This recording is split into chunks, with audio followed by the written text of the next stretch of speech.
Buenos días. Les damos la bienvenida al tercer Foro Internacional de Desarrollo Económico, Alimentos para la Paz, Integración Campo-Ciudad, donde Foros El Espectador y la Secretaría de Desarrollo Económico, con el apoyo de ONU Habitat, se unen para generar contenidos que permitan conocer y discutir la importancia de integrar las ciudades con las áreas rurales de Colombia, a través del análisis de experiencias exitosas de otras ciudades en materia de soberanía y seguridad alimentaria en un escenario post-conflicto. Antes de iniciar nuestra agenda, les pedimos el favor que tengan sus celulares en modo silencio. No es necesario que los apaguen, por el contrario, pueden compartir sus impresiones en nuestras redes sociales a través de nuestras cuentas de Twitter, @forosespectador y @económicobog, con el hashtag #Alimentos para la Paz. Nos interesa mucho conocer su opinión con respecto a los contenidos de este foro y al desarrollo de los temas. Por eso, les agradecemos diligenciar nuestra encuesta de evaluación que les suministraron con el material de nuestro foro.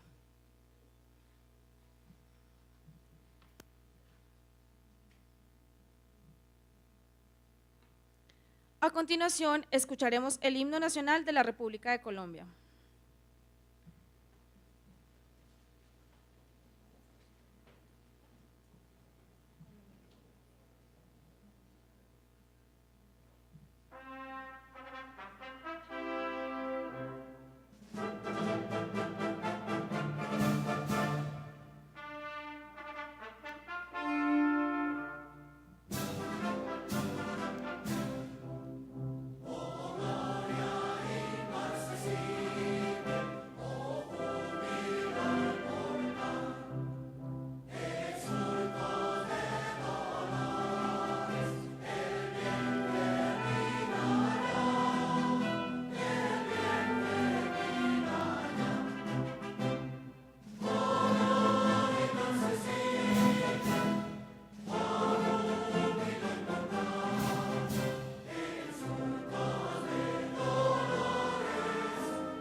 Ahora escucharemos el himno de Bogotá.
Muchas gracias, podemos sentarnos.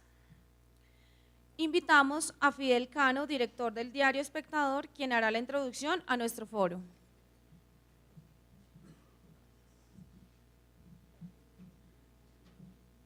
Bueno, buen día para todos y bienvenidos a este nuevo foro del Espectador, con un tema que ya no es nuevo, pero cuya solución y cuya aproximación desde la política pública va evolucionando y adquiriendo nuevos enfoques y responsabilidades frente a realidades que también son cambiantes. Ya otras veces en el pasado nos hemos encontrado muchos de quienes aquí estamos para reflexionar sobre quizás el más central de todos los derechos de los pueblos, después del de la vida quizás, que es ese derecho a tener una alimentación asegurada.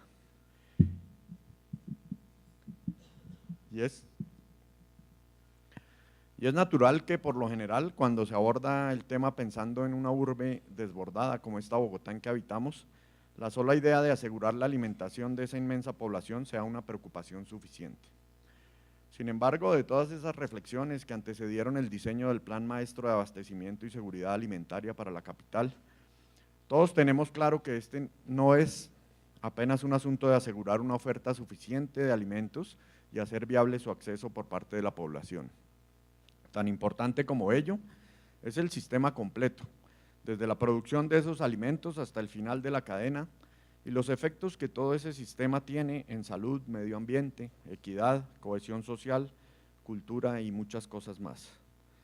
Asuntos que por lo demás muchas veces pasan inadvertidos en la cotidianidad de ese acto necesario pero casi automático de alimentarse.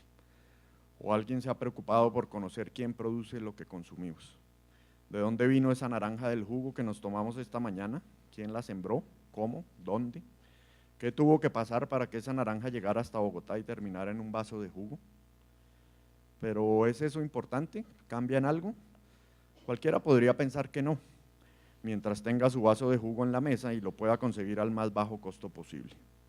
Cuando la producción de alimentos se ha industrializado y globalizado con un objetivo central de costo-efectividad, basta entonces con que el consumidor y con él el diseñador de políticas públicas se acomode a esa lógica y demande y consuma bajo un criterio básico de precio-calidad. La respuesta es sí y no.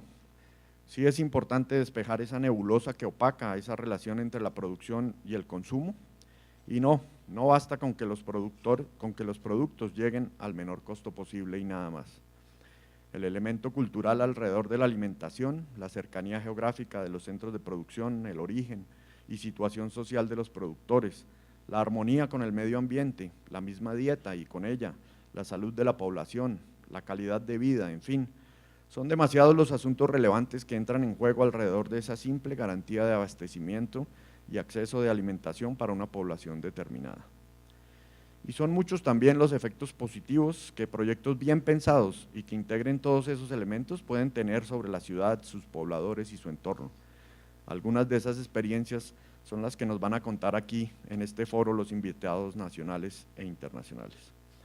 Desde la misma experiencia de montar el Plan Maestro aquí en Bogotá, que por supuesto, y vale decirlo hoy, va más allá de la suerte del señor alcalde, hasta la transformación de un barrio de Río de Janeiro alrededor de su tradición pesquera, como ejemplo de cómo es posible mantener y desarrollar la producción artesanal incluso en medio de una megápolis.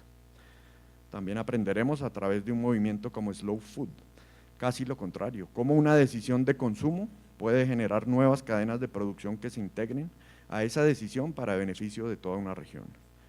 Y, muy oportuno para la actualidad nacional, conoceremos también de las experiencias de desarrollo rural en zonas postconflicto en El Salvador. Porque este foro de hoy, como lo escribió en El Espectador hoy Natalia Springer, tiene ese ingrediente adicional, ese sí mucho menos observado a pesar de su trascendencia.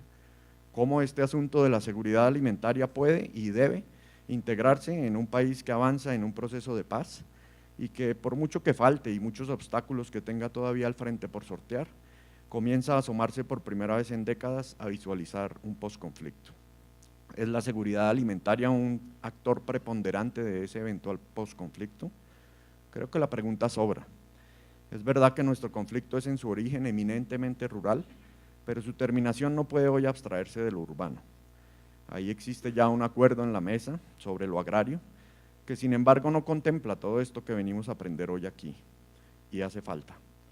Esas experiencias que veremos hoy, entonces, se me antoja que pueden y deben ser un aporte importante a lo que se está negociando, porque son este tipo de experiencias las que pueden darnos un camino más concreto sobre lo que puede ser nuestro postconflicto. ¿De qué sirve, por dar un ejemplo cercano, una zona de reserva campesina aquí nomás en el Sumapaz, bien financiada y en plena producción, supongamos, si eso que allá sucede no se integra con un proyecto inclusivo e incluyente de seguridad alimentaria para esta ciudad? De poco, podría convertirse más bien en una frustración enorme, en una oportunidad perdida.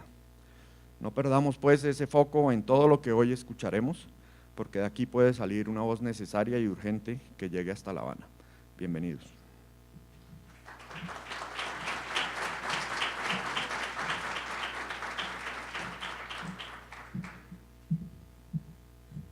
Gracias, doctor Cano.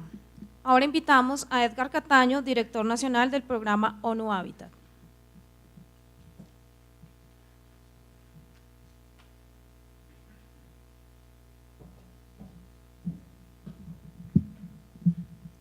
Muy buenos días, muchas gracias a la Secretaría de Desarrollo Económico de Bogotá por este importante encuentro, a Fidel Cano, Manuel Riaño, director de estudios socioeconómicos de la ciudad, Carlos Simancas, y a nuestros panelistas Óscar Marmolejo, Josué Gastelbondo y Andrea Mato. Bueno, queremos agradecer primero la presencia de todos esta mañana por hacer posible este espacio para discutir un tema tan importante como es la integración socioeconómica entre las ciudades y sus áreas rurales, y particularmente en Colombia de cara al posconflicto. Colombia se encuentra en un escenario coyuntural sin precedentes, dada la negociación que toma lugar en La Habana y que busca por el fin un conflicto que acumula ya más de 50 años. Se trata entonces de una oportunidad para abrir el diálogo, sentar una posición clara sobre el rol de las instituciones oficiales, de los organismos internacionales, de las ONGs, de la academia, la sociedad civil, el sector privado, el sector público, y entre otros que tienen que jugar de cara a una situación de posconflicto. En este sentido, la Oficina de ONU Habitat en Colombia quiere contribuir en debates sobre cómo las ciudades pueden contribuir ante esta situación y por qué su papel será fundamental. Lo anterior no solo teniendo en cuenta que las áreas urbanas concentran hoy en día la mayoría de la población del país, considerando que más del 75% de la población nacional es urbana, vive en las ciudades, sino que además constituyen motores de cambio y de desarrollo que serán fundamentales para la consolidación de una sociedad para la paz. De este modo, ONU Habitat, que ha sido encomendado por la Asamblea General de Naciones Unidas con el mandato de promover poblaciones y ciudades social y ambientalmente sostenibles, podrá contribuir de manera activa en el marco del rol del posconflicto para consolidar una integración adecuada entre dinámicas urbanas y rurales, para generar herramientas que permitan un desarrollo urbano más equilibrado, sostenible y sostenible. La experiencia de ONU Habitat en el mundo le ha permitido lograr un acervo de conocimiento fundamentado en realidades en diferentes continentes. Entre ellos se destacan acciones llevadas a cabo en África, Asia e incluso Europa.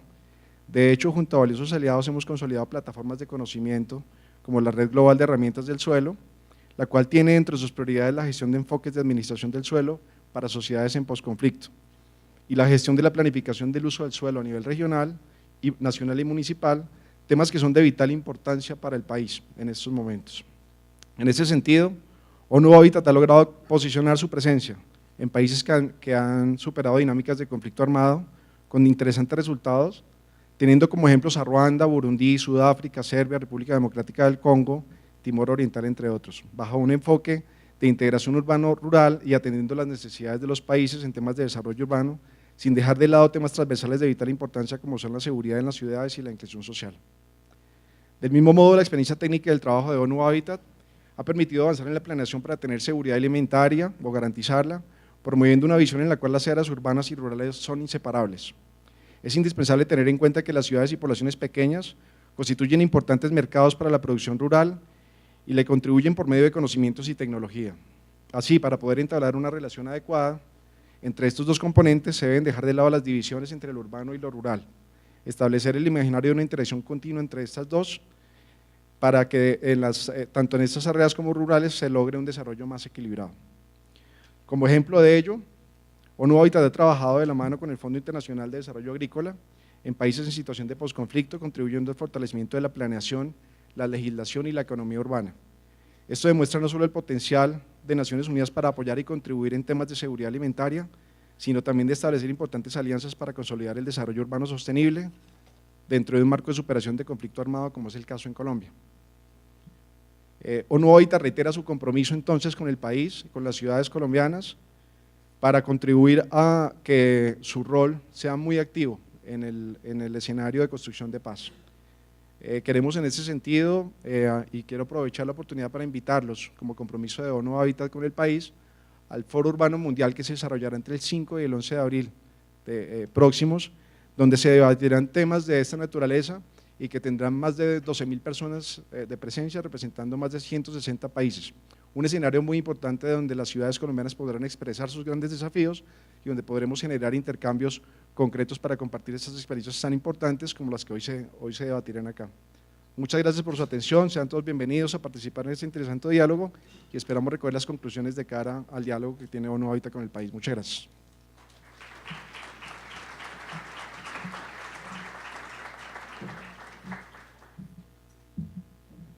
Gracias, doctor Cataño. Les recordamos que pueden compartir sus opiniones en nuestras cuentas de Twitter, @forosespectador y @deseconomicogov, con el hashtag #Alimentos para la Paz. Ahora unas palabras de Manuel Riaño, director de Estudios Socioeconómicos y Regulatorios de la Secretaría de Desarrollo Económico.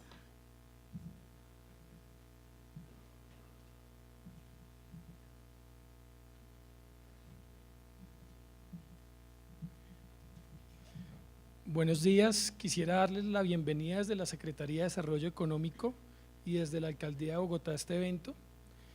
Voy a aprovechar este espacio para contarles dos cosas fundamentales, un mensaje que quisiéramos darles a ustedes alrededor de qué nos trae acá.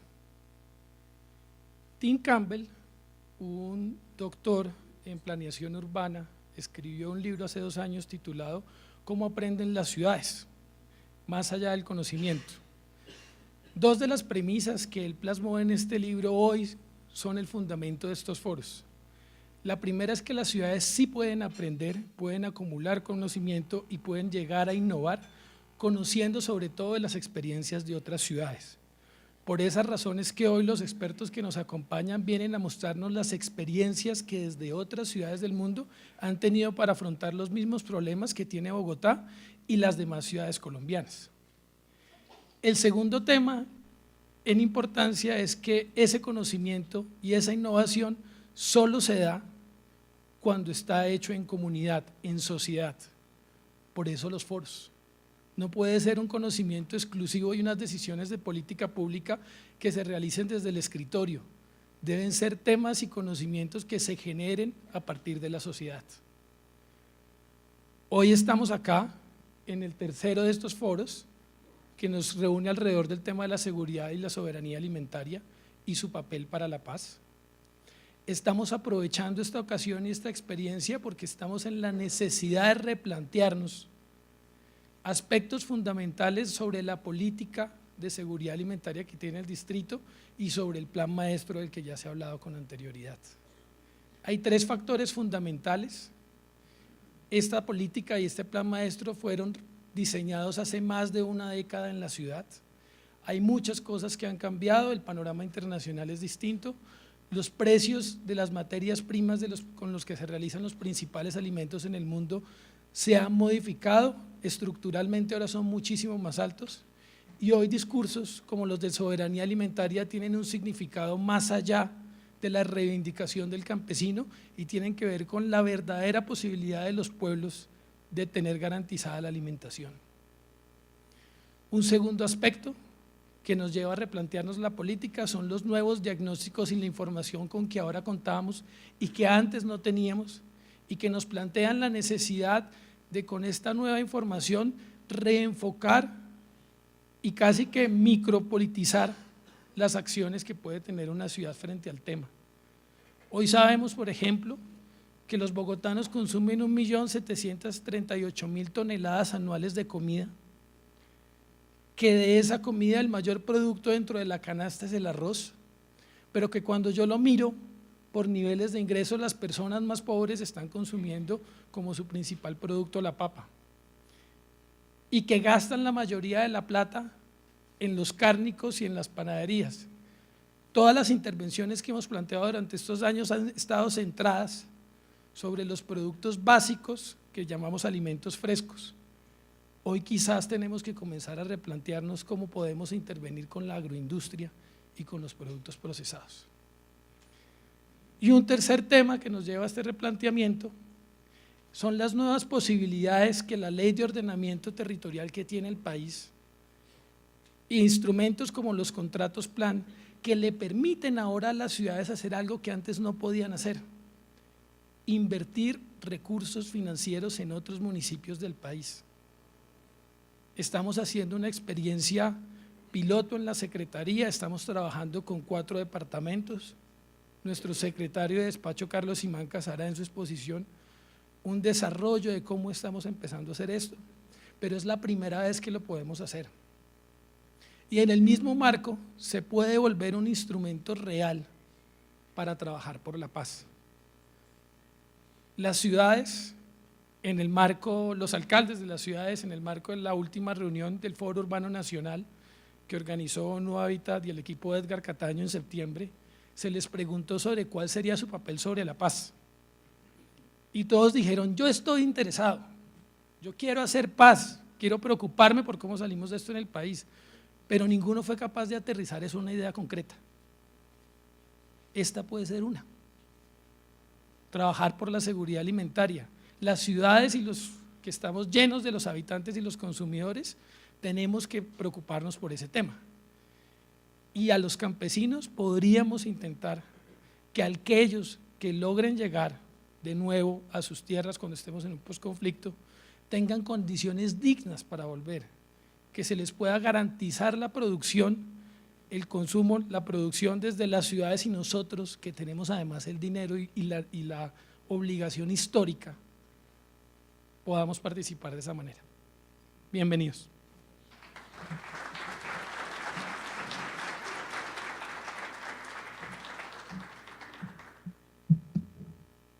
Gracias, doctor Riaño. En el día de hoy contamos con personas expertas en el tema de nuestro foro. Para iniciar, nos acompaña Óscar Marmolejo, asesor técnico principal de ONU Habitat, quien nos hablará sobre la gestión integrada del territorio y desarrollo económico sostenible con base en la experiencia de la Asociación de Maricultores de Niterói en Río de Janeiro. Óscar Fernando Marmolejo Roldán nació en Cali y es de nacionalidad colombiana, brasileña y francesa. Es experto en coordinar proyectos de cooperación técnica internacional y nacional en el área de desarrollo económico integrado y sostenible, y tiene amplia experiencia en implementar estrategias, métodos y herramientas para promover la inclusión social, promoviendo la integración económica en el ámbito local a través de las cadenas productivas locales.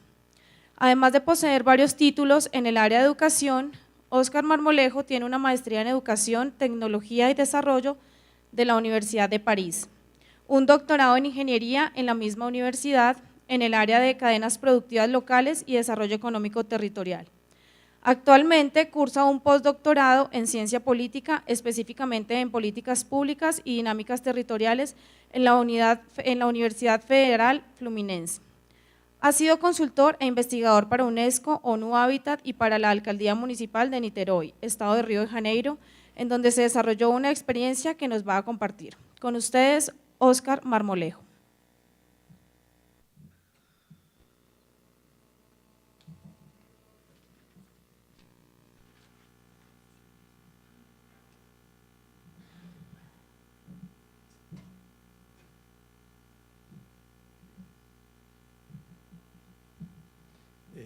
Buenos días a todos y a todas. La primera cosa que quisiera llegar a acuerdos con ustedes es, como hace varios años vivo en Río de Janeiro, entonces muchas veces se me confunden las palabras de portugués con español y van a decir: ¿y cómo está hablando de mal español? Entonces, por favor, advierto eso. Okay. La verdad es la siguiente: yo vengo a contarles una historia. Tuve la oportunidad de ser subsecretario de Desarrollo Económico de Niterói, donde se realizó esta experiencia, donde se continúa realizando esta experiencia, esta buena práctica, y entiendo las angustias de los gobiernos locales porque fui gobierno local. Entiendo las angustias de la academia porque fui profesor en la Universidad en París y ahora en Río de Janeiro, y desde hace 10 años estoy trabajando en el programa de las Naciones Unidas por los Asentamientos Humanos, la ONU Habitat, y que tiene como punto focal las ciudades, como decía nuestro compañero Edgar Cataño, y me desempeño en cosas técnicas, significa le meto la mano a la masa. ¿Ok? Entonces, voy a contarles, aquí, se puede…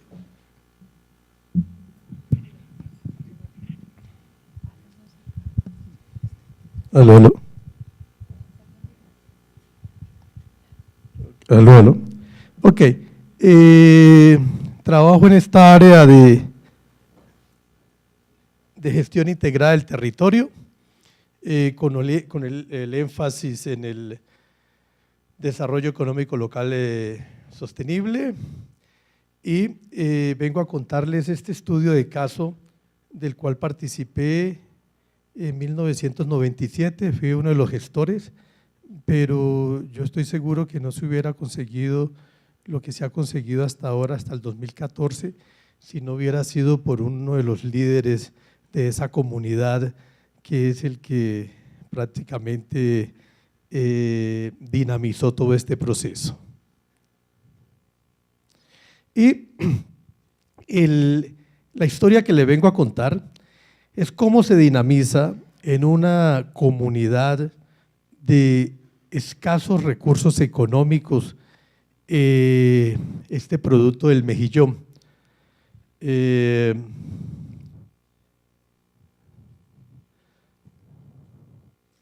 Son reservas extractivas de mejillón, y cuando me desempeñaba como secretario de Desarrollo Económico en esa municipalidad, comenzamos a trabajar con el instrumento del desarrollo económico local, con esa metodología del DEL, como instrumento para la reducción de la pobreza por medio de alianzas estratégicas con los diferentes actores políticos y sociales presentes en el territorio. Y para que ustedes tengan una idea, esa comunidad de pescadores artesanales, en el año de 1997, que se inicia el proyecto, son 392 familias en total, 250 familias en la pobreza, 142 familias abajo de la línea de la pobreza, un universo de aproximadamente 2.000 personas. El tipo de construcción en aquella época era casas en palafitas, saneamiento básico prácticamente inexistente, y el nivel de escolaridad en esta comunidad de 5 años. Este es una foto linda y estratégica donde está localizada la comunidad. Este proyecto tuvo inmensos desafíos, y uno de los grandes desafíos fue la resistencia que tuvimos que librar y la lucha que tuvimos que librar con las grandes inmobiliarias, porque está localizado en una playa que tiene una vista muy linda sobre el Río de Janeiro, ¿ya?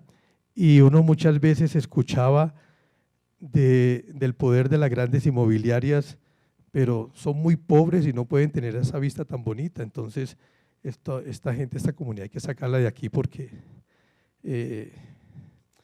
imagínate los turistas y viniendo esa vaina ahí. Ok. Y son los pescadores, que ustedes tengan una idea. Ok.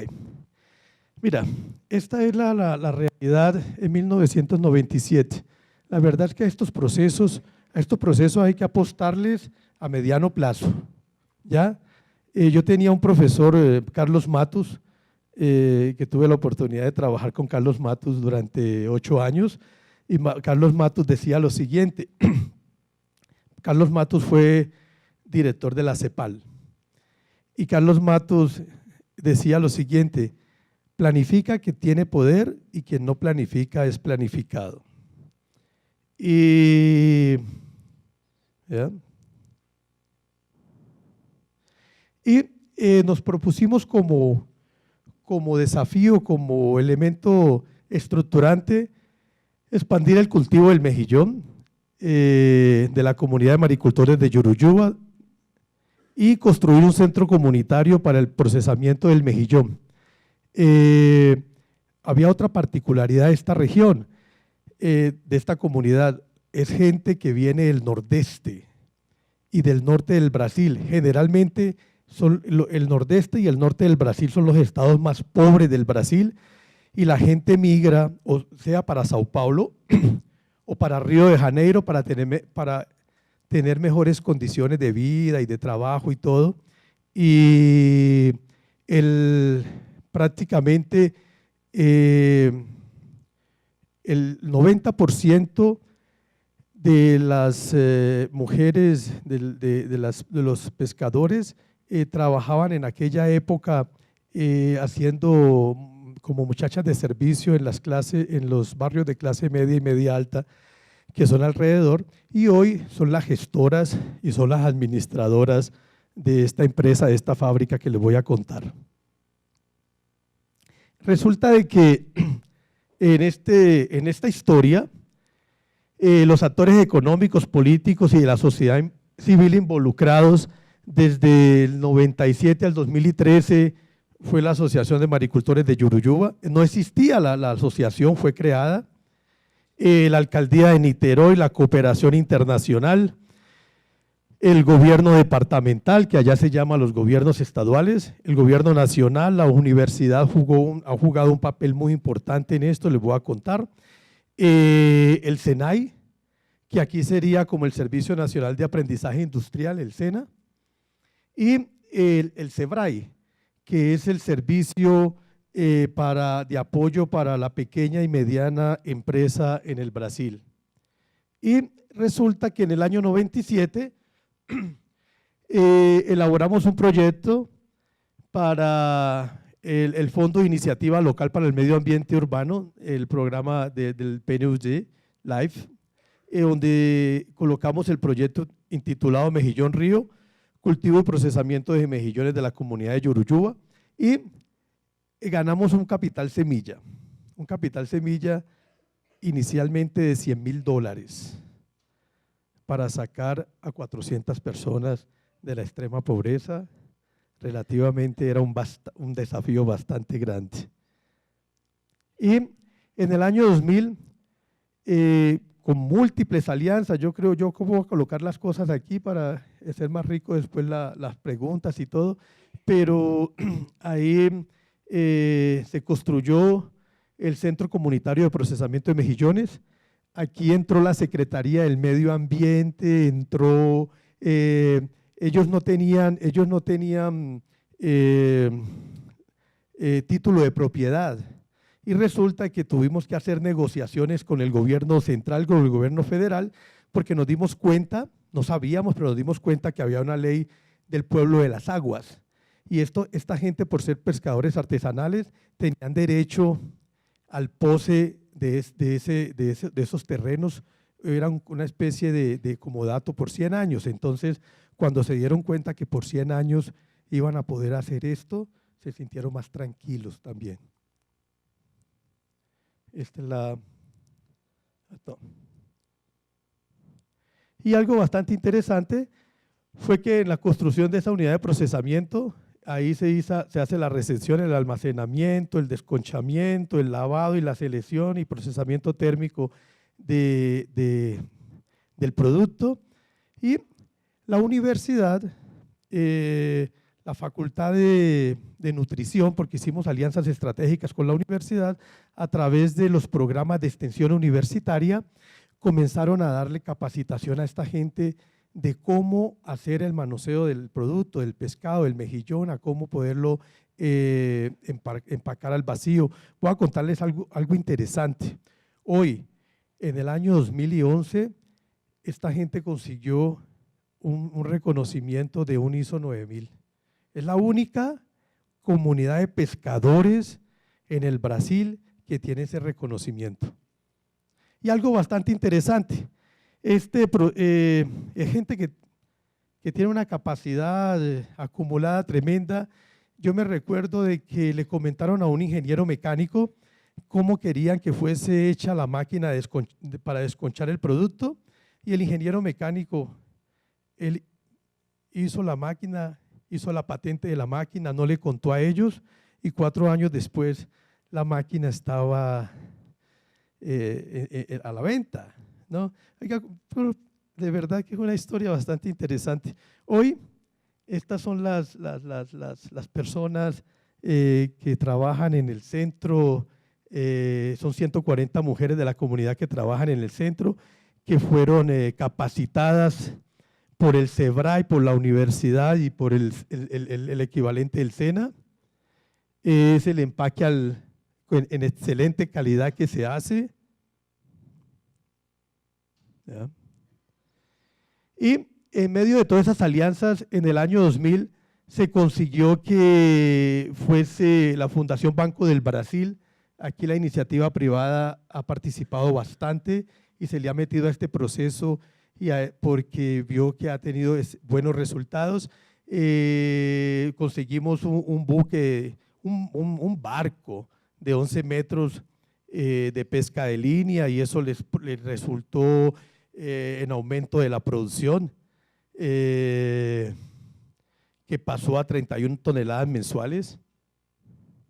Esto es para que ustedes vean el que nos conseguimos, el barco que fue cedido por el Banco del Brasil.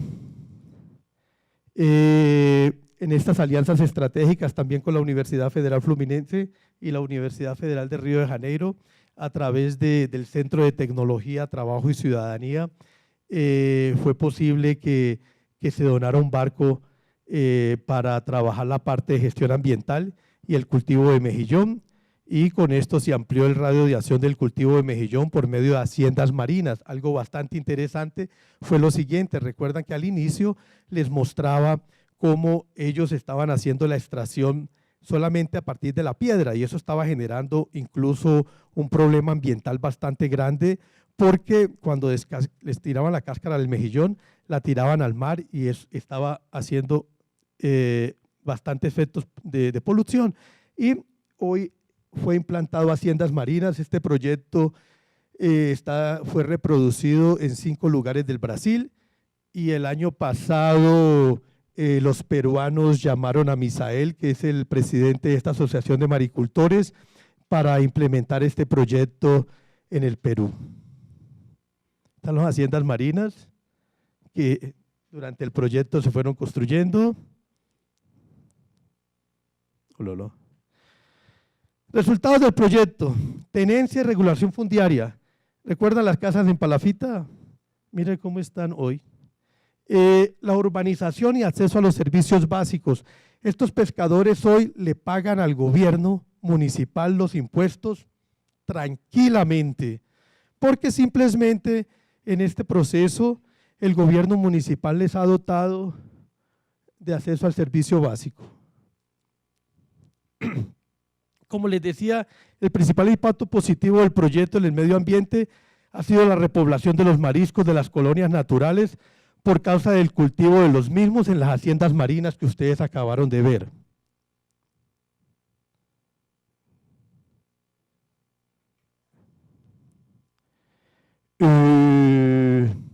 Algo bastante interesante es que a través de esta innovación tecnológica, además de mejorarse el producto, ha habido aumento de los ingresos y puestos de trabajo, y ha habido una fuerte participación comunitaria. Y la introducción del gas de cocina en la sustitución de leña representa también un beneficio ambiental significativo. Antiguamente se hacía así, y ahora se está utilizando este tipo de gas de cocina. Otra cosa bastante interesante: con la universidad nos dimos cuenta que, por eso vuelvo a hacer énfasis la participación de la universidad y de la Universidad Federal, la universidad pública, se ha metido fuerte en este proceso. Nos dimos cuenta que la cáscara de mejillón se podía, a partir de la cáscara de mejillón se podría hacer harina de ostras. Y resulta de que hoy esa comunidad está comercializando adobo orgánico. Significa, se diversifica la cadena productiva. Y otra cosa bastante interesante fue la siguiente: con el Departamento de Ingeniería Mecánica de la Universidad Federal Fluminense se llegaron a unos estudios bastante interesantes en la capacidad de aislamiento térmico de la cáscara de mejillón.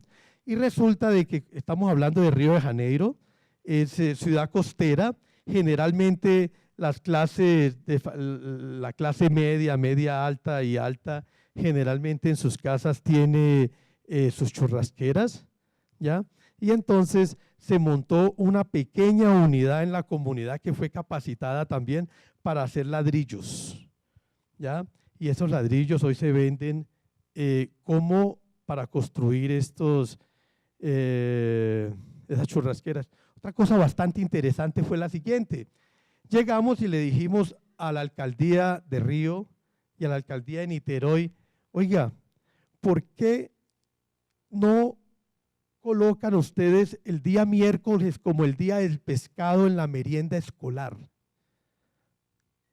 Y resulta de que hoy la alcaldía de Río y la alcaldía de Niterói, porque es un producto que tiene excelente calidad, le compra a los pescadores para la merienda escolar del día miércoles.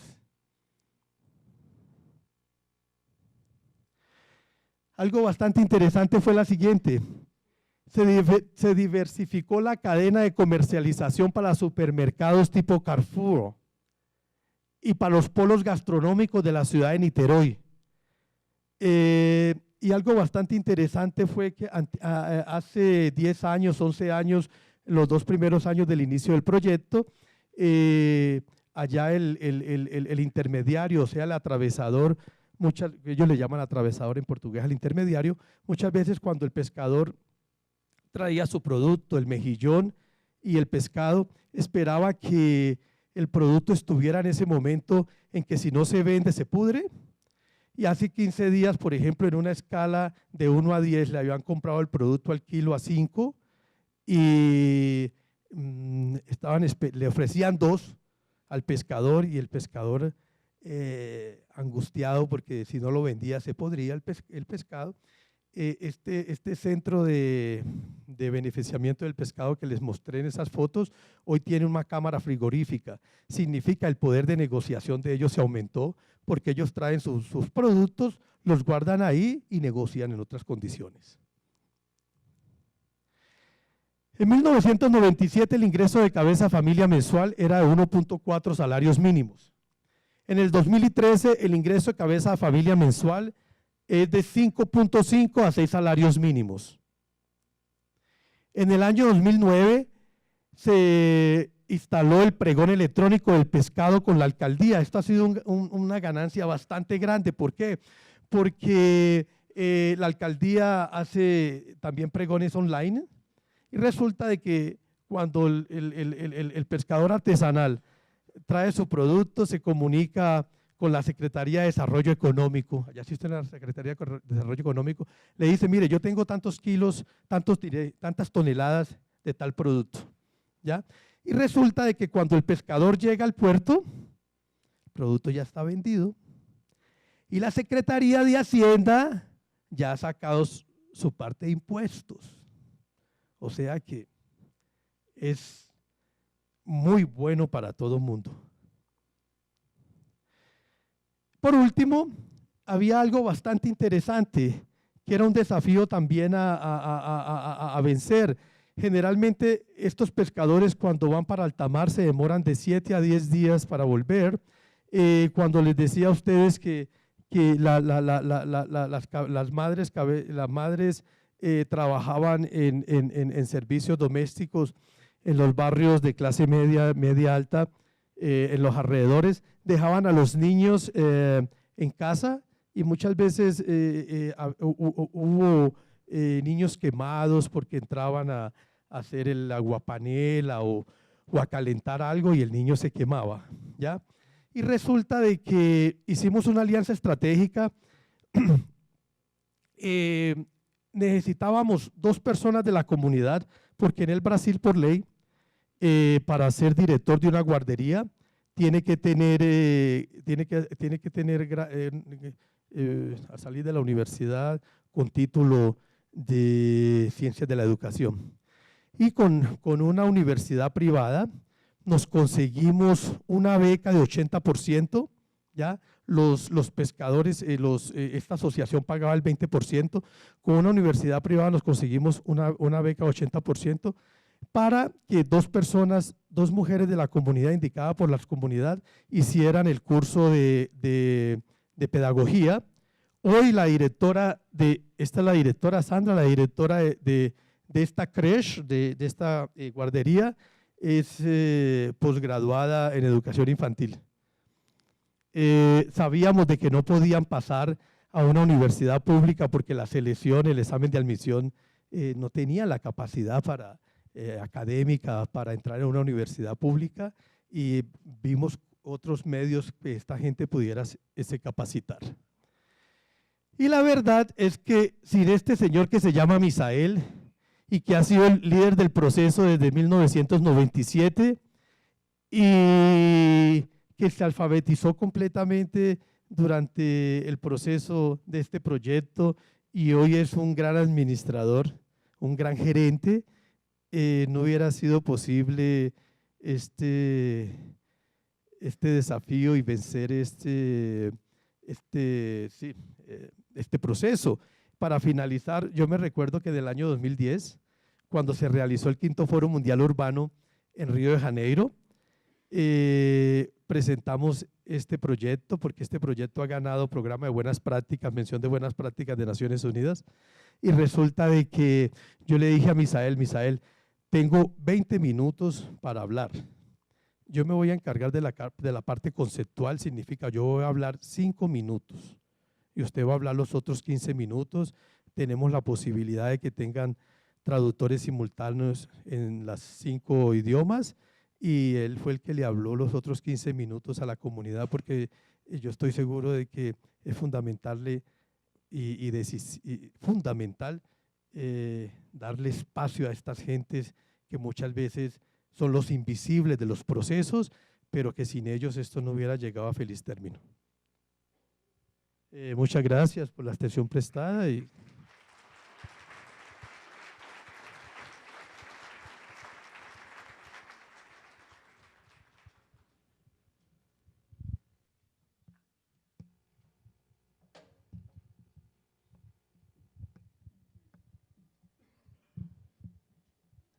Gracias, doctor Marmolejo. Ahora invitamos a Josué Gastelbondo, historiador experto en desarrollo urbano sostenible y la vivienda. Actualmente, Josué es consultor especialista en hábitat y desarrollo urbano para ONU Hábitat El Salvador. Tiene experiencia en desarrollo rural en ciudades postconflicto en El Salvador. Dirigió organizaciones populares de vivienda, participó en la reconstrucción del eje cafetero, trabajó en las gobernaciones de Antioquia como gerente de Viva y en el Valle del Cauca como secretario de Vivienda y secretario de Cultura. Siendo viceministro de Vivienda y Ordenamiento Territorial, priorizó la población desplazada y la gestionó del riesgo. Creó el Banco Virtual de Materiales y gestionó la línea de redescuento de vivienda de Findeter para el sector social. Abrió el sistema de financiación para independientes, siendo presidente del Fondo Nacional del Ahorro. Estuvo en juntas directivas de 2 corporaciones ambientales, empresas de telecomunicaciones, de agua y financiamiento. Hace 8 años trabaja con la ONU en Colombia, España, Kosovo y El Salvador en proyectos de inclusión económica. Josué Gastelbondo nos compartirá la experiencia de posconflicto para comunidades productivas y sostenibles en los límites urbano-rurales en El Salvador y Colombia.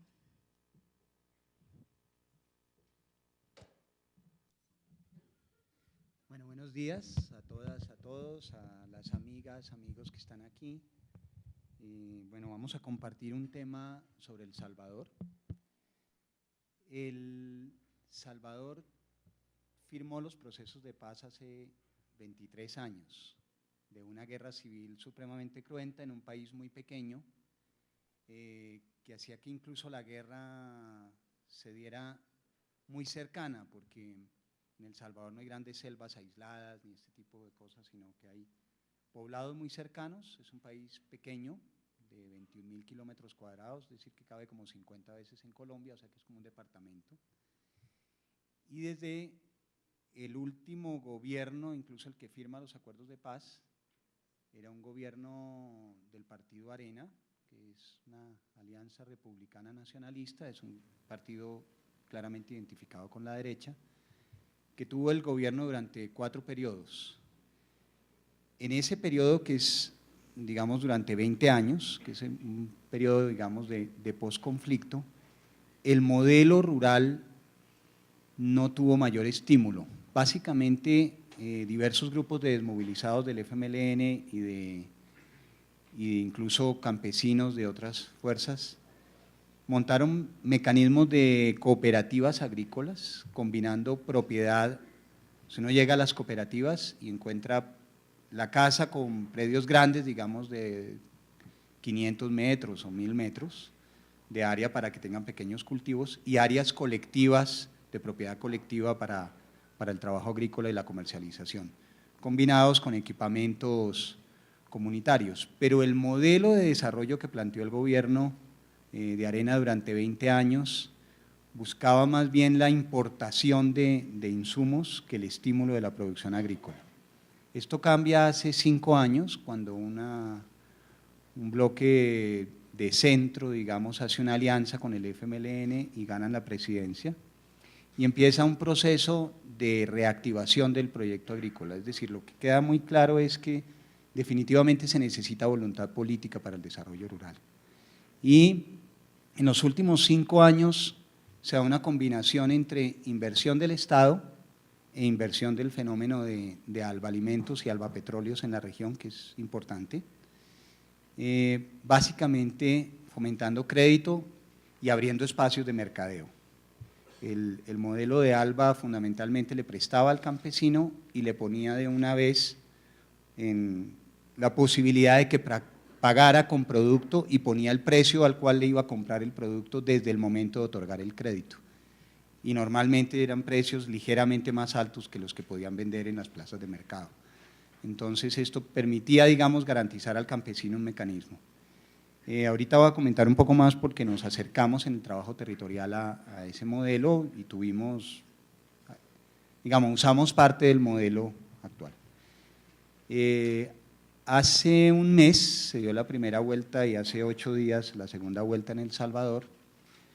Yo estuve en el grupo de observadores oficiales de la ONU del proceso electoral, y lo que podemos, digamos, repito lo que ha dicho la OEA y lo que ha dicho la ONU al respecto y la Unión Europea, es que fue un proceso transparente, legítimo, legal, que fue muy estrecho en la votación, pero coloca al FMLN en la presidencia nuevamente, con una diferencia: aquí no hubo alianzas con otros bloques, la hubo, pero sobre la base de una propuesta de gobierno de 2 excomandantes del FMLN. Uno de ellos, el actual presidente electo, era el comandante número 1 de la fuerza más grande de las 5 fuerzas del FMLN, que era las FPL, y es el actual presidente. Y el que va a ser vicepresidente era el alcalde, un alcalde estrella de una de las alcaldías del área metropolitana por más de 10 años, que se llama Óscar Ortiz, con quien trabajamos parte de los proyectos que vamos a ver hoy. Hay pactos para el desarrollo agrario firmados con diversas fuerzas, y lo más probable es que haya un gobierno de coaliciones y alianzas que permitan una mayor integración y mayor desarrollo del proceso agrícola. Hay pacto con el sector cafetero y con otros sectores, pesquero, en fin, que permiten vislumbrar que va a haber una mayor profundización de la dinámica agrícola en el país, que viene dándose en los últimos años, pero que indiscutiblemente va a tener impactos más altos. Y esto hace interesante ver que en un modelo de posconflicto la gobernabilidad de modelos distintos hace que los procesos de desarrollo sean más plurales, más diversos, y se exploren nuevas alternativas de desarrollo social y económico del país. Entonces esperamos un nuevo gobierno del FMLN más profundo en sus transformaciones. De hecho, sus banderas fueron profundizar los cambios, y es muy probable que venga un periodo de mayor activación del trabajo hacia el campesinado, la organización campesina y todas las capas, digamos, de vinculación agrícola del país, al desarrollo urbano. Bueno, les voy a comentar una experiencia que arrancamos digamos, que ya ejecutamos en El Salvador en los últimos 4 años, y que hemos empezado a replicar inicialmente en Santa Marta. Entonces voy a presentar algunos slides de Santa Marta para recopilar cuál es el inicio del modelo. Entonces, básicamente esta va a ser la presentación. Voy a comenzar como normalmente uno empieza al revés.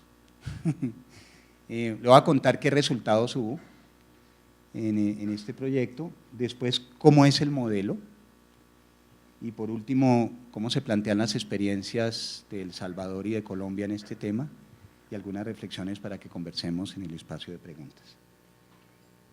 ¿Cómo hicimos el tema de la medición de línea base? Ahí, y retomando una frase de César Caballero aquí que decía: lo que uno no mide no lo hace. Entonces, hicimos un levantamiento de línea base, contratamos a Flaxo desde un programa financiado por el Fondo de España, Naciones Unidas para el logro de los ODM, donde habíamos 3 agencias del Sistema de Naciones Unidas, el PNUD, ONU Habitat y ONUDI, la de Desarrollo Industrial.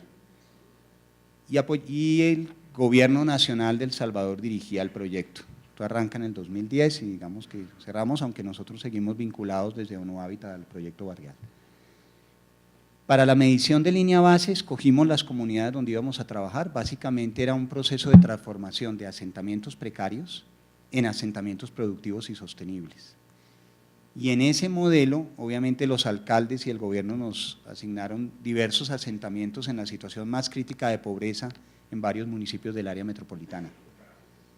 La línea base entonces se hizo censal, la levantó Flaxo, levantamos indicadores y usamos preguntas del censo y de la encuesta de hogares para usos múltiples, de manera que pudiéramos cruzar los resultados locales con variables nacionales. Y la línea base fue 3 años después, aplicamos el mismo formulario, igualmente censal, puerta a puerta, en las mismas zonas, pero esa vez la levantó el equivalente al DANE de aquí, por parte del Ministerio de Economía de El Salvador. Bueno, estos son, hundí el botón que no era. Bueno, estos son los primeros resultados medido del 2010 al 2013. Como les digo, por el Ministerio de Economía y por Flaxo. En términos de empleos, en más de 1000 familias sobre las cuales se hizo el trabajo en los asentamientos precarios más críticos. Como se pueden dar cuenta, hay un salto muy grande en vinculación al sector privado, al tema de venta, es decir, hay un crecimiento de vinculación económica de la población a todas las actividades formales e incluso informales, tanto en hombres como mujeres, pero el principal salto lo dan las mujeres, que tenían menos vinculación a la actividad económica del entorno y de los municipios. Es decir, estamos ante un modelo medido, cuantificado al iniciar, 3 años después con impactos, que demuestra un crecimiento significativo de vinculación a empleo formal e informal. Otra vez un día el que no era. Bueno, este es, digamos, la ubicación de los negocios. Hicimos en ese análisis, lo que nos encontrábamos era, digamos, que la mitad de las mujeres trabajaban en los asentamientos precarios, un 25% en el municipio y un 25% afuera del municipio. Contrario a los hombres, que un 20% estaban en el asentamiento, un 30% en el municipio y el 50% más afuera del municipio. Entonces, parte de lo que estábamos buscando era que las mujeres se integraran más a las oportunidades del entorno, económicamente hablando y socialmente hablando, y los hombres vinieran a trabajar más cerca hacia el municipio y más cerca de los asentamientos. Y ese resultado se logra a lo largo de 3 años, o sea, a partir de brindar oferta. Lo otro que sucede es que menos niñas que niños estudiaban en las escuelas. Cuando vimos el tema de escolaridad, menos niñas iban a la escuela. Y se incrementó la escolaridad. Y lo más importante es que se empataron. Hoy está, digamos, en un tema de una perspectiva de equidad, la misma cantidad de niñas que de niños estudiando en los centros educativos. El otro tema es la organización social comunitaria. Ahí tuvimos un decrecimiento extraño en las iglesias, les aseguramos que no hicimos nada contra las iglesias de los barrios, pero realmente la confianza en el mecanismo de participación comunitaria hizo que hubiera mucho más credibilidad y participación en las organizaciones sociales barriales. Hay otros temas de percepción de seguridad, creció la percepción de seguridad en la casa, en el barrio, en las calles, en los espacios públicos, en los alrededores de los colegios, que son importantes, mientras que, digamos, hacia el centro del municipio y demás se sigue percibiendo inseguridad. ¿Cuáles son los pasos, digamos, de este modelo? Bueno, y este es bastante interesante en términos de cuáles eran las causas de la problemática, cómo solucionar la problemática de los barrios. En el 2010 decían mande más policías al barrio, porque el mayor problema que tenemos es la pobreza. 3 años después dicen nuestro mayor problema no es hoy en día la pobreza, sino temas de requerir más oportunidades de integración económica, y el tema no es mandar unos policías, sino más bien venga, hacemos más trabajo social para solucionar problemas de alcoholismo, de violencia intrafamiliar y otros. O sea, hay una transformación en la mirada de la población. Cuando yo vi las 2 encuestas y dije, mire, si hace 3 años la gente decía que su mayor problema era la pobreza y hoy dice que no, definitivamente este modelo funciona, al margen de los otros datos, pero esa mentalidad de nuestro problema principal ya no es la pobreza, es un tema de transformación en la mentalidad colectiva supremamente importante. Bueno, ¿cómo es la estrategia? Lo primero que vemos es, ahorita lo vamos a ver ya mapeado,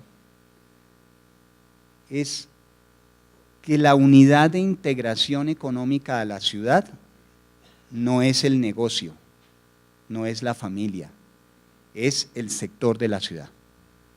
Es decir, es una planeación del desarrollo en función de incorporar económica y socialmente un sector de la ciudad al resto de la trama de la ciudad.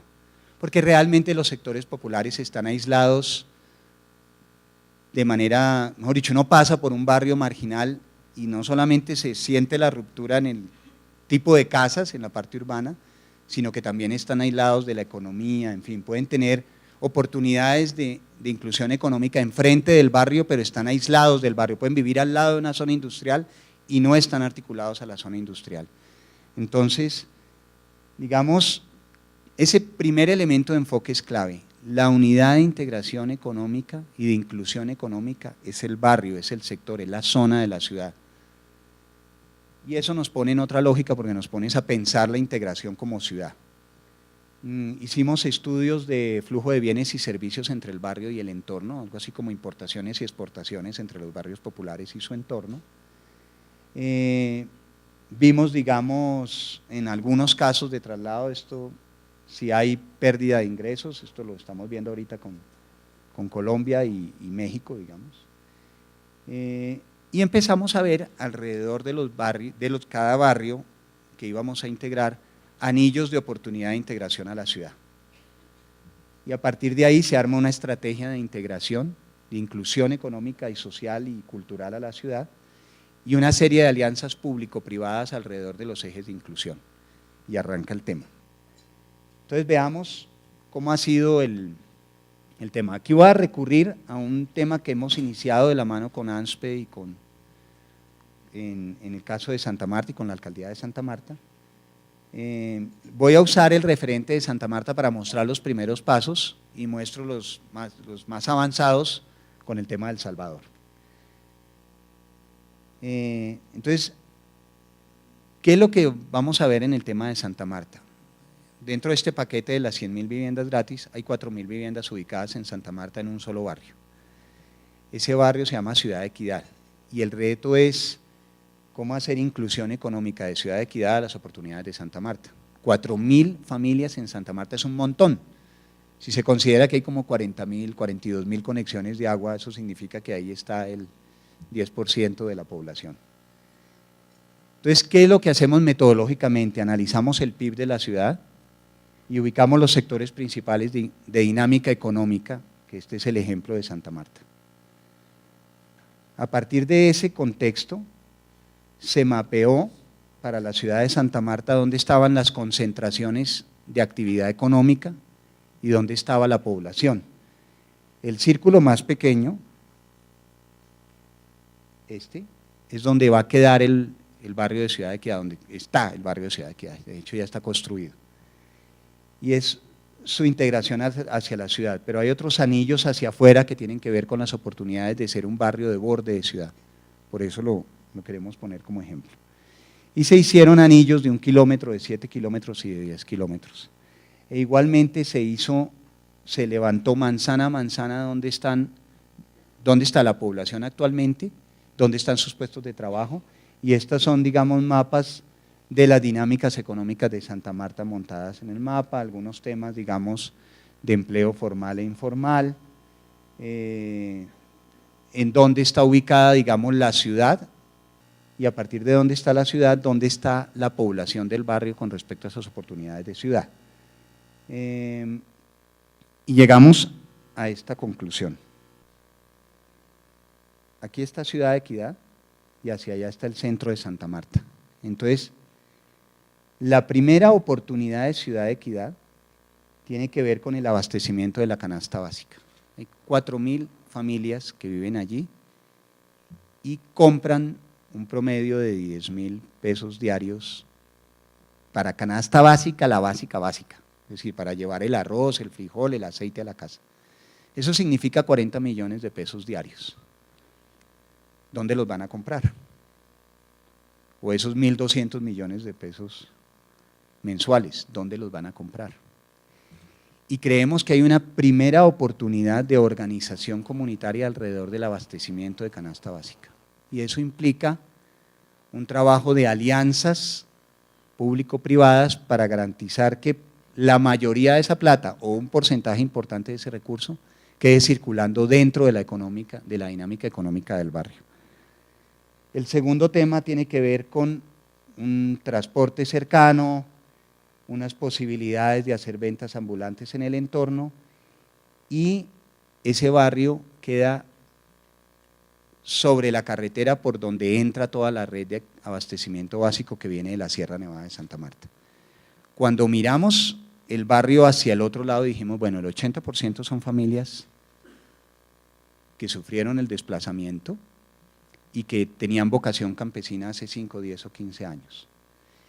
¿Qué hay hacia la base de la sierra donde puedan trabajar, vivir en el barrio y salir a trabajar a la parte agrícola de borde de ciudad?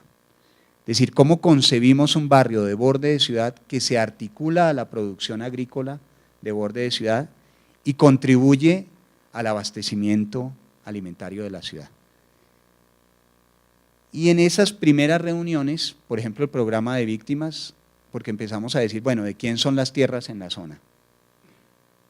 ¿Cómo se puede acceder a las tierras de la zona? Y en las primeras reuniones que tuvimos en Santa Marta hace un mes, el programa de víctimas dijo, nosotros tenemos 6 predios de 180 hectáreas, propiedad del Estado, para restitución, en esa zona inmediatamente cercana que se llama Minga. Creo que lograron que las devolviera Jorge 40 o algo por el estilo. Entonces, imagínense una población que está en un barrio de borde de ciudad y que tiene la oportunidad de acceder al uso y la producción de 180 hectáreas para empezar en función del abastecimiento de la ciudad. Entonces, es empezar a decir, mire, hay población de sectores populares de borde de ciudad que pueden trabajar la zona agrícola y volver otra vez al borde de ciudad. Y sobre ese modelo voy a presentarles, y esta es la ruta, digamos, planteada para Santa Marta, lo que hicimos en El Salvador. Entonces, en El Salvador, esas fotos son de las jóvenes de los barrios de uno de los municipios donde trabajamos en una de las actividades. Este es el área metropolitana de San Salvador, el país tiene más de 2.000 asentamientos precarios, aquí están ubicados más de 600. Estos son los 2 municipios donde trabajamos, Apopa y Santa Tecla. De Santa Tecla es el alcalde que ganó la vicepresidencia actualmente. Estos son los asentamientos precarios que trabajamos en el municipio de Apopa y nos vamos a concentrar en el borde, en el ejemplo de este borde de ciudad. Es decir, que cada asentamiento implicaba una estrategia de inclusión económica a la ciudad distinta porque tiene un anillo de entorno de oportunidades distinta. Es decir, esto no es una receta para la ciudad, es una receta hecha a la medida de las condiciones del entorno de cada asentamiento.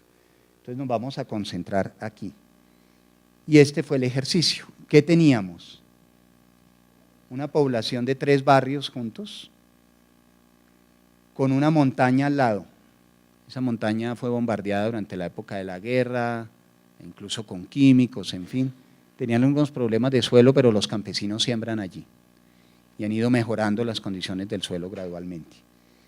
Entonces, el primer eje de integración que veíamos era quienes vivían en el barrio que trabajaran en la montaña para mejorar sus condiciones, y ahí voy a profundizar. El segundo tema era que en el centro de la ciudad, que está hacia allá, estaba el mercado y las zonas de tiendas. La mitad del salario de los ingresos de estas familias se iban en compra de canasta básica, es decir, un promedio de $200 al mes, de los cuales $100 mensuales se iban en canasta básica. Y cuando hicimos el estudio de flujo de bienes y servicios, descubrimos que la tercera opción de compra eran las tiendas del barrio. Y había 23 tiendas ahí.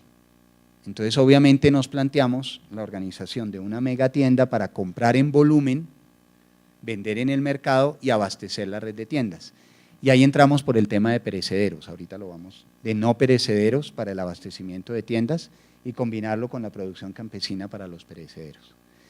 Tenían una zona industrial con 60 y algo de empresas enfrente y estaba totalmente desarticulada, entonces se creó una mesa de desarrollo empresarial, una bolsa de empleo, y creamos empresas que le prestaran servicios a la cadena de producción industrial de enfrente, es decir, preguntarle, por ejemplo, le preguntamos al gerente de un ingenio azucarero muy grande, bueno, ¿ustedes qué contratan con terceros para la producción que ustedes tienen?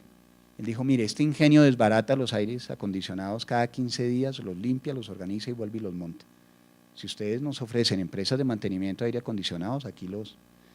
Entonces este proyecto se iba, mejor dicho, ahí armamos desde empresas de aire acondicionado hasta servicios de banquetería. Es decir, no hay un esquema con el que uno llegue a decir, vamos a formar a gente en costura. Eso no existe, no es ese modelo. Es que van arrojando las oportunidades para determinar las formaciones y el tipo de empresas. Lo otro que teníamos era barrios con desarrollo progresivo en la zona, mucha autoconstrucción, por lo tanto veíamos que la formación en construcción era una oportunidad. Y había una zona verde abandonada, de una ronda que incluso estaba llena de basura y demás, que tenía un potencial de traer gente al barrio para generar más recursos hacia el barrio.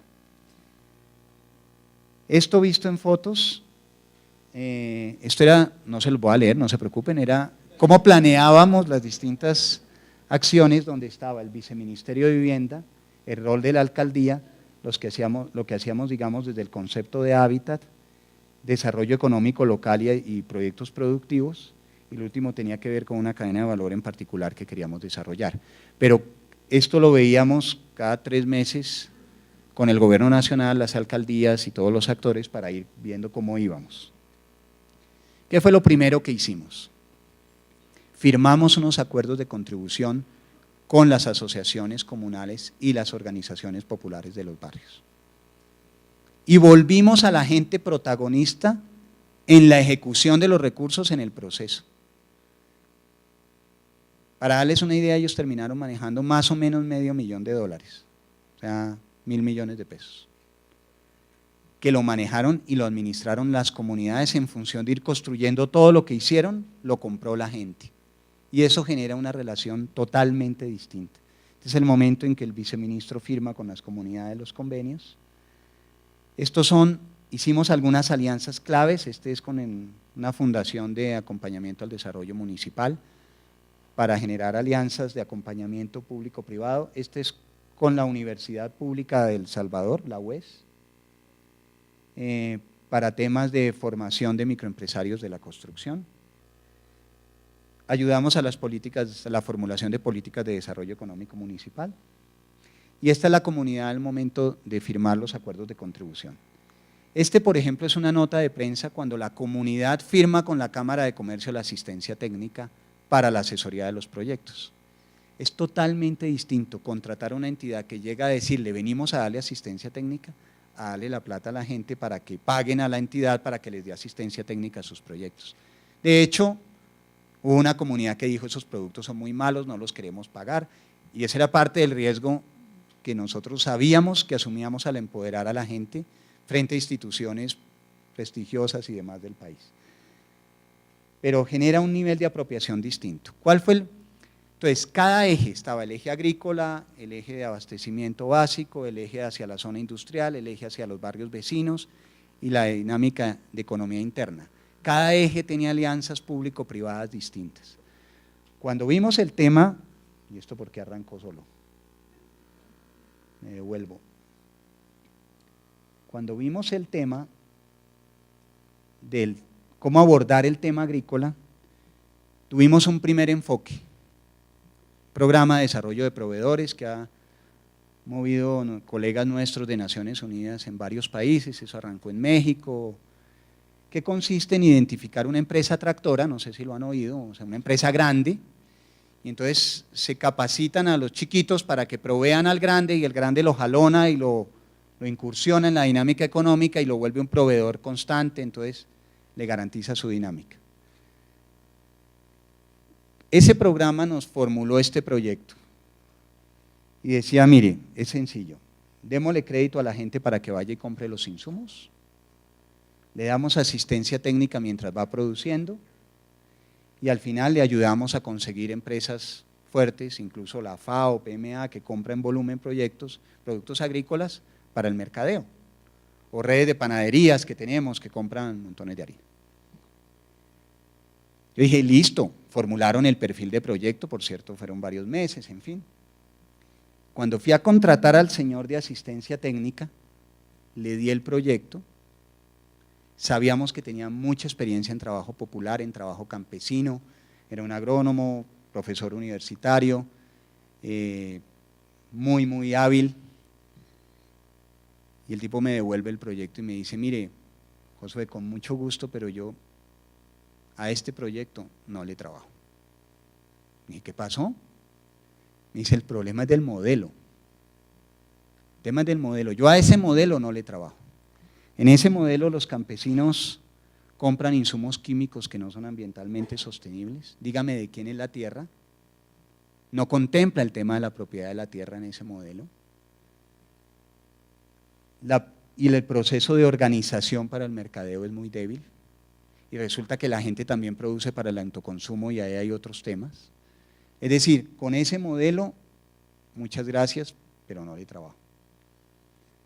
Y ahí no la jugamos, cogimos todo el trabajo que nos habían hecho a la basura y le dijimos, bueno, juéguesela. Y juéguesela fue este modelo. Este modelo, eso se quiere correr solo. Este modelo tiene crédito también para adquisición, tiene un fondo rotativo para adquisición de tierras, o sea que un primer grupo de campesinos compra tierra y en la medida en que va pagando, esa plata va ingresando a la asociación de campesinos y ellos van comprando nuevas tierras para otros campesinos.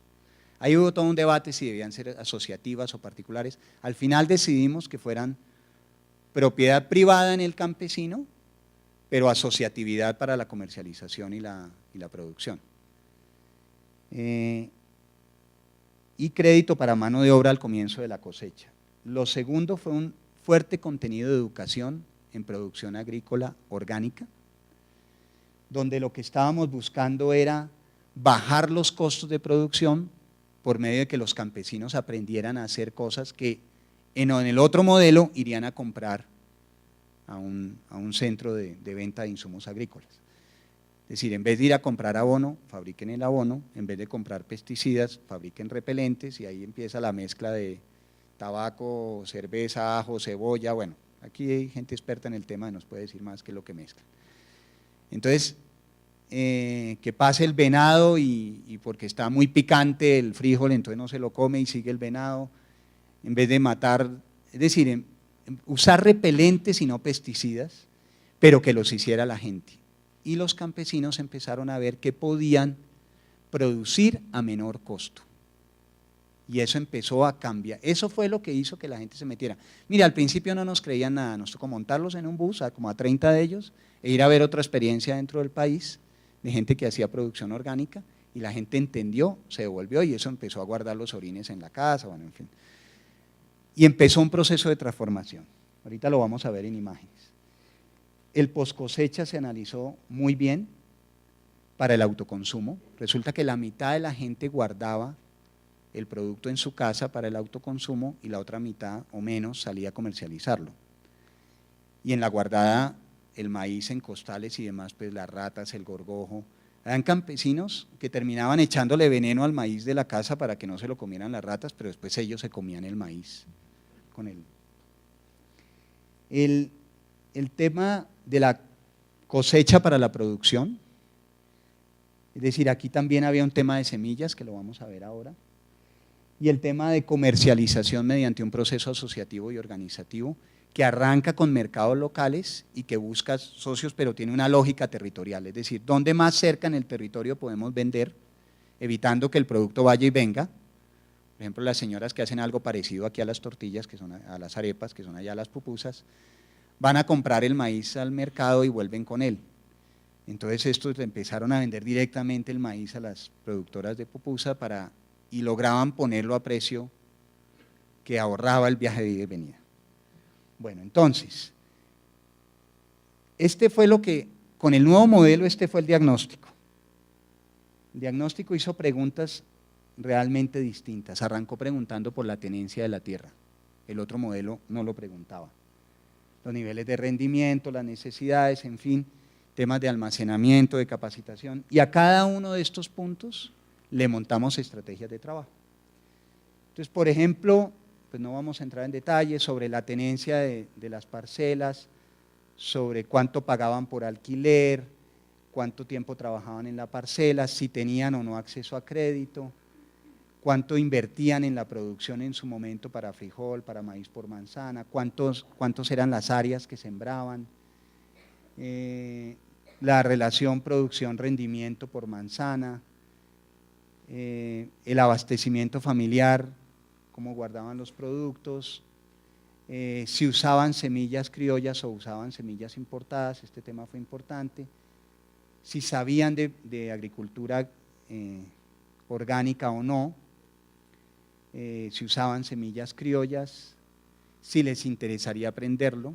Digamos, como no estamos mirando el caso en detalle, no, pero digamos lo importante es el enfoque metodológico, o sea, era desde la mirada de ellos cómo estaban y en qué les interesaría capacitarse en siembra de frutales, si les interesarían los huertos familiares, por ejemplo, estaba acá, sobre riego, sobre el almacenamiento, que era un tema bastante importante, cómo mejorar, a quién le vendían, cuánto le pagaban, dónde vende sus productos para armar mapas futuros, los mecanismos de comercialización, inversión versus ingresos, y esta era una expectativa de futuro sobre, perdón que quería dejar esta de futuro.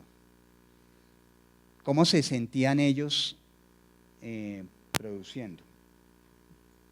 Y muchos dijeron, listo, estoy dispuesto a producir de manera más orgánica y estoy dispuesto a avanzar en ese camino, digamos, asociativo, usar semillas nativas, producir de manera más orgánicamente, digamos, más sostenible y digamos que percibimos que lográbamos captar en ese grupo de familias, que era importante.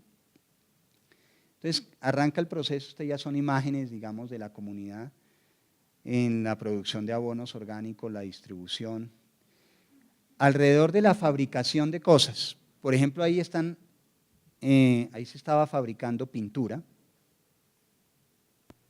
también con elementos orgánicos, lo que hacía que la gente hiciera el galón de pintura como a $4, no, la caneca de pintura a $4, mientras que en la ferretería costaba como 100, entonces la gente empezó a pintar sus casas con pintura orgánica. El intercambio de semillas entre la comunidad y otras comunidades, o sea, promovimos una dinámica nacional de intercambio de semillas, porque durante una época se tardaron las lluvias y los que habían comprado semilla elaborada que no era la nativa de la zona, tuvo más daño que la nativa de la zona. Entonces, se promovió, digamos, el tema de intercambios de semillas. Y estos son graneros familiares que se hicieron para guardar el maíz y el frijol en sus casas para evitar la pérdida y la contaminación, porque se perdía cerca del 30% de la producción por un inadecuado almacenamiento. Ese es el día en que entregamos como 172 graneros familiares a distintas familias del barrio que empezaron a tener graneros familiares en sus casas. Esta es la foto de la megatienda, esta fue la que compró en volumen, empezó abasteciendo con 70 productos de la canasta básica no perecederos. Entonces permitió comprar en volumen y colocar no perecederos en las tiendas, vendían en la misma plaza de mercado, vendían al mayor, al de tal y abastecían a costos muy bajos la red de tiendas, lo que hizo que empezaran a mejorar los ingresos en las tiendas del barrio a raíz de esta dinámica. Y esto es propiedad de varias juntas de acción comunal, ya se llaman ADESCOS. ¿Cuál era el mecanismo? Todo lo que acaban de ver, esto digamos son algunos restaurantes comunitarios que se montaron en otros de los asentamientos y que le compraban productos tanto al proyecto de agromercado como a la megatienda. Por esto va a pasar más rápido, esta es la dinámica de microempresarios de la construcción en el barrio.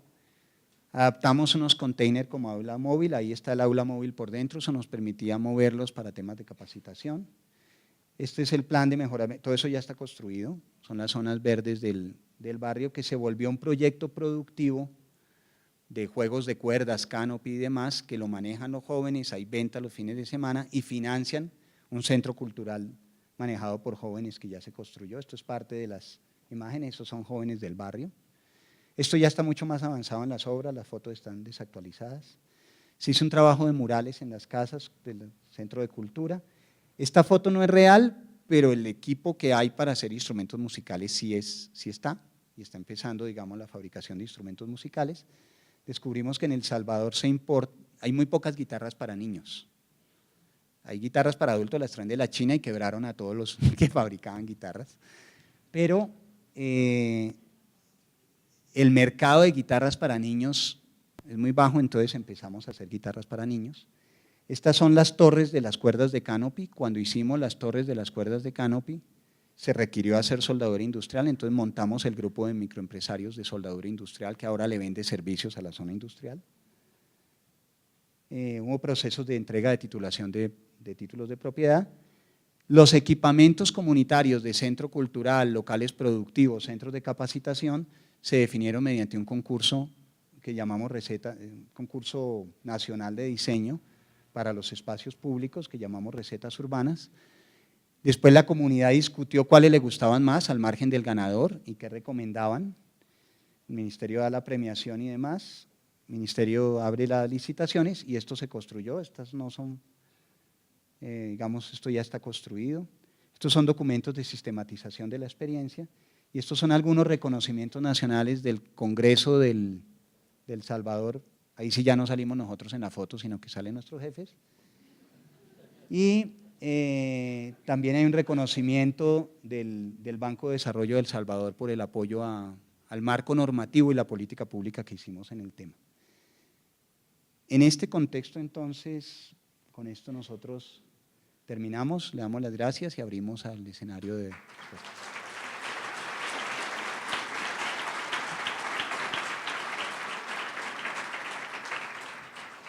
Esas son fotos del barrio hoy en día, ¿no? Bueno, gracias.